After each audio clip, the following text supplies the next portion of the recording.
तुरत नाई लक्ष्मण पद माथा, चले दूत बरनत गुण गाथा। कहत राम जसु लंका आए, रावण चरण शीस तिन्ह नाये।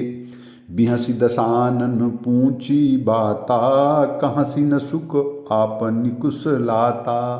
पुनि कहु खबरि विभीषण केरी, जाहि मृत्यु आई अति नेरी। करत राज लंका सठ त्यागी, होई जब कर कीट अभागी। पुनि कहु भालु कीस कटकाई, कठिन काल प्रेरित चली आई।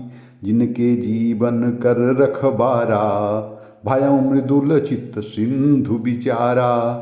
कहु तपसिन कै बात बहोरी, जिनके हृदय त्रास अति मोरी।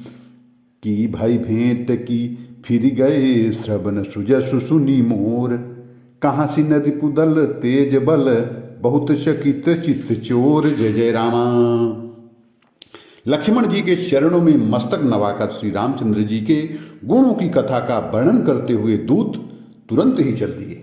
श्री रामचंद्र जी का यश कहते हुए वे लंका में आए और उन्होंने रावण के चरणों में सिर नवाते हैं। और दशमुख रावण ने हंसकर बात पूछी उस समय, अरे सुख अपनी कुशलता क्यों नहीं कहता।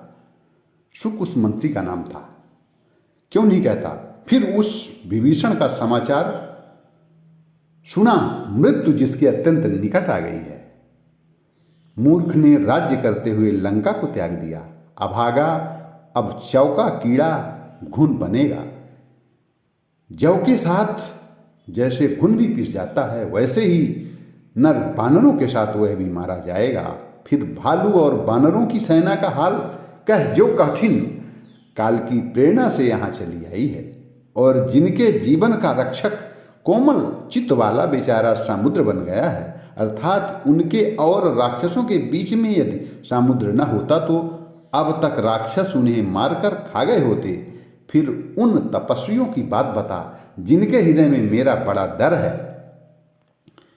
उनसे तेरी भेंट हुई या वे कानों से मेरा सुयश सुनकर ही लौट गए। शत्रु सेना का तेज और बल बताता क्यों नहीं। तेरा चित्त बहुत ही चकित भौचक्का सा हो रहा है। महाराजा रावण अपने मंत्री सुख से इस तरह से बात कर रहा है।